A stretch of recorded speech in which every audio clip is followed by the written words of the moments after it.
In the most recent volume of The Grind, EA and Full Circle were actually very transparent when talking about exactly what's coming in the first official season of Skate. At the minute, we're technically in Season 0, even though there's no real seasonal content. It's purely just challenges and whatnot, but this update brings quite a lot to the table, such as the new Battle Pass system and new brands. So without further ado, let's jump into the newest installment of The Grind and talk about everything coming in Season 1 of Skate. Starting off not exactly strong, but not exactly weak either, we're getting a lighting update that makes it feel like we're skating in the early evening rather than in broad daylight. The game looks more like Skate 2 visually purely because of the warmer lighting, which is really cool, but I don't think that's exactly what they were going for. Either way, it's playing into the seasonal formula with not just content, but the weather too. They're clearly going for this autumnal vibe, which is great because it adds an element of real-time evolution to the game, kind of solidifying the fact that the game is in fact live service. Sure, it's no day-night cycle, but it's a cool update nonetheless. Maybe in December we'll see the map covered in snow? Who knows? Moving on, let's talk about the Season Pass because I have mixed feelings on it.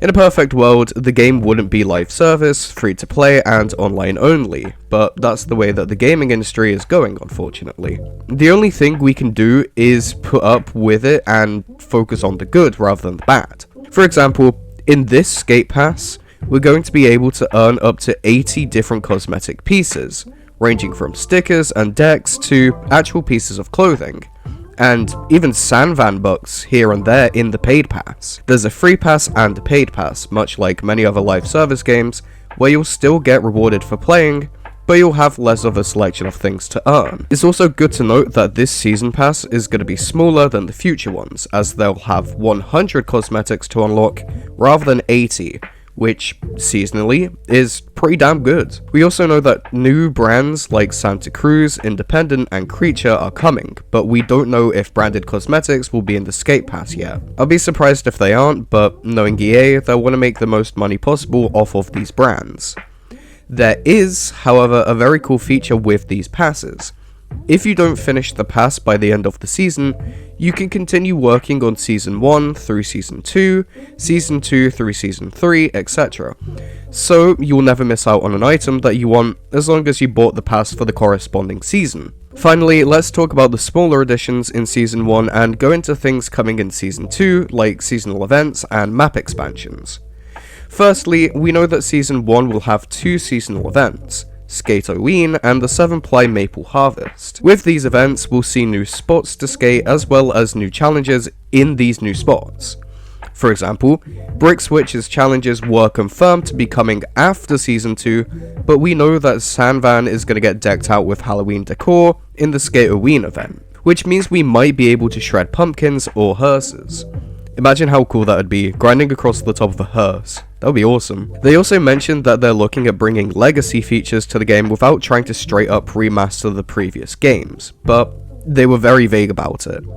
I'm hoping they mean stuff like bringing Skate back as a PvP game mode or the custom graphics creator that we had in Skate 3, because those two things would elevate the game so much. Finally, they've also confirmed that you won't ever have to pay for new tricks, and that in Season 2, we'll be getting impossible flips and expanded hand plants, whilst in Season 3, we'll be getting dark slides and improved foot plants, with more and more tricks coming in the future seasons. But that just about does it for this installment of The Grind, and therefore this video.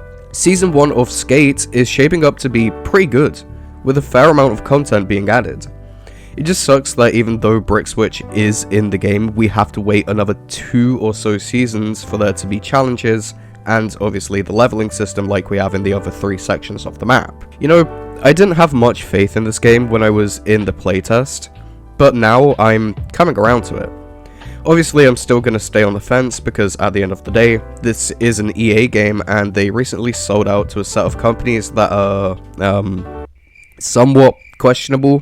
Let's leave it at that. But I guess we'll see what happens in the near future.